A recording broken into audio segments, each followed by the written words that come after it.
Okay రైతాకి attract అవుతా. అది పక్కన పెడితే అసలు 30 years అని ఇండస్ట్రీ ఎందుకు అంత ఫేమస్ మీకు ఆ డైలాగ్? దేనికోసం? Only Krishna Vamsi okay. ఒక క్రియేటివ్ డైరెక్టరు ఒక మ్యానరిజాన్ని దగ్గర 30 ఏళ్ళ దగ్గరికి వచ్చింది. 2004లో 2003లో రిలీజ్ అయింది సినిమా ఖడ్గం.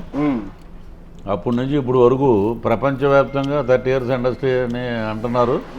ప్లస్ ఎవరికాళ్ళు వాళ్ళ ఇండస్ట్రీలో మేము 10 years ఇండస్ట్రీ అమ్మా, మేము 15 years ఇండస్ట్రీ అలా వెళ్ళిపోయింది అందరికీ. దాని క్రెడిట్ అంతా director, the one and only Krishna Vamsi credit. అంటే డైరెక్టర్ ద క్రెడిట్ ఉంది కానీ మీది లేదంటారు అంతే. ఆయన ఏం చెప్తే ఇది మంది ఇలా పలకరా చూద్దాం అన్నాడు. ఓకే.